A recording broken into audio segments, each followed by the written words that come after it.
It was a quiet evening in the hospital, the kind where the only sounds were the soft beeps of machines and the muted footsteps of nurses changing shifts. Alina clutched a small bouquet of lilies as she hurried down the corridor, her heart racing. Her best friend Mia had just undergone surgery and Alina couldn't wait to see her. The nurse at the desk had said room 307, but in her anxious rush, Alina pushed open the door to room 370 instead. Inside, the lights were dim and a tall man lay on the bed, his gaze piercing even in the half-darkness. Startled, Alina froze. The man was no patient in need of rest. He looked powerful even while recovering, his posture regal despite the IV in his arm. His hair was dark, perfectly tousled, and a faint smirk curved his lips as he whispered, "You came." His voice was deep, tired but rich, and it carried the strange weight of familiarity. "I've waited for you," he said, eyes locked on hers. Alina stammered, I think you've mistaken me for someone else." But he only smiled more softly, as though he had been expecting her all along. Her instinct told her to leave, yet something about his gaze rooted her in place. "You don't remember me," he murmured, his tone more of wonder than disappointment. "I'm sorry," she said quickly, her pulse hammering. "I must have the wrong room." But before she could turn, his hand reached slightly forward, trembling with effort. "Alina, even your name sounds the same." Her breath caught. How did he know her name? The world suddenly felt off balance, as though she had stepped into someone else's destiny. "I'm Marcus Hale," he said finally, his voice steadying. "CEO of Hale Enterprises." The name hit her like lightning. Marcus Hale, the billionaire businessman every news outlet idolized and every boardroom feared. "You shouldn't be here," she said, trying to collect herself. "You need rest," he chuckled softly. "Rest? I've been resting for months, waiting for the woman who saved me years ago to walk back into my life." Her heart clenched. "Saved you?" she echoed. "I think you really are mistaken, Mr. Hale." But he only smiled again, that knowing, heart-stopping smile. As she turned to leave, a nurse entered. "Ah, Mr. Hale," the nurse said cheerfully, "I see your visitor found you." Alina opened her mouth to correct her, but Marcus spoke first. "Yes, she did. She always finds me." The nurse left with a knowing grin and the air thickened with tension. "Why did you say that?" Alina demanded softly. Marcus's expression darkened for the first time. "Because it's true. You were the intern who stayed with me the night of my accident 5 years ago. You held my hand when no one else dared. You told me to keep fighting." Lips parted in shock. The memory came rushing back. She had been a trainee nurse then, filling in during a storm when an accident victim was brought in from a car crash. She sat beside him as he drifted between life and death, whispering prayers into the silence. "You remember," he said quietly, reading the realization on her face. "You told me that even powerful men need hope." Alina's throat tight. "I didn't know it was you." "It was," he said simply, "and I've never forgotten your voice." He motioned for her to sit, his tone now softer, stripped of all CEO authority. "Do you believe in fate, Alina?" he asked. "I believe in mistakes," she said, trying to steady herself, "and I made one by walking into this room." But he shook his head. Maybe fate works through mistakes. There was something haunting in his words, as if destiny had indeed drawn a crooked line that brought them here again. "I searched for you for years," he admitted, "but I didn't even know your last name." Silence filled the room, heavy with memories that only one of them seemed to fully understand.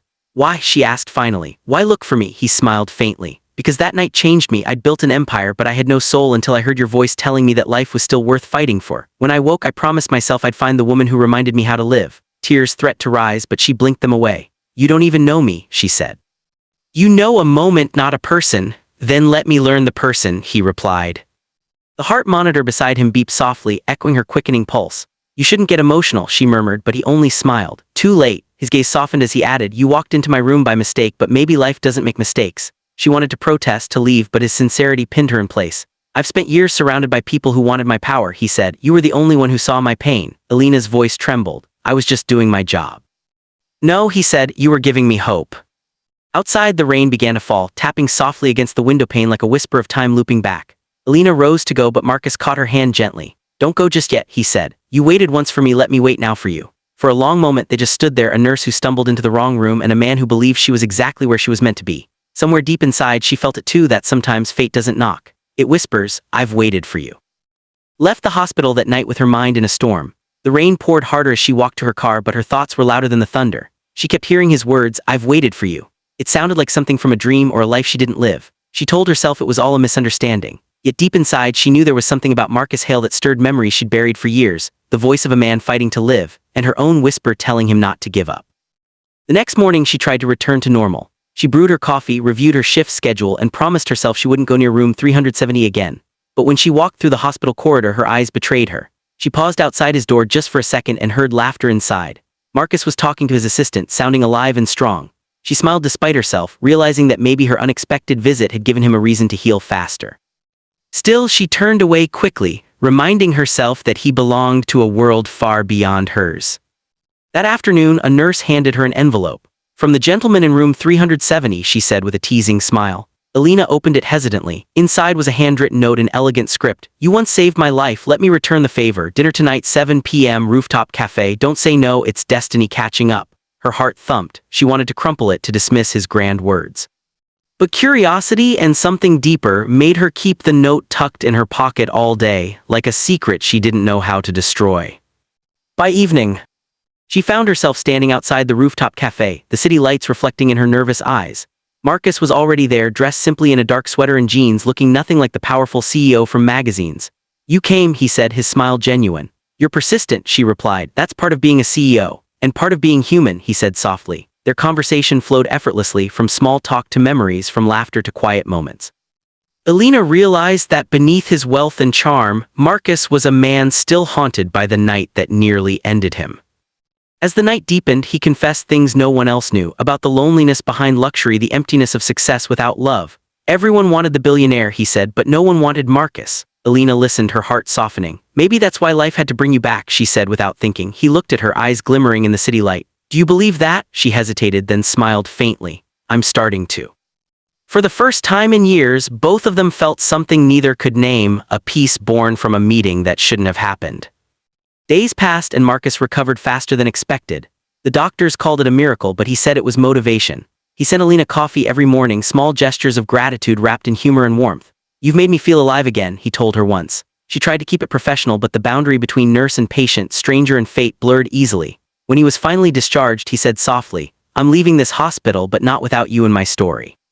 She didn't answer. Her silence was louder than any yes or no could be. Weeks later, she received an invitation, a charity gala hosted by Hale Enterprises.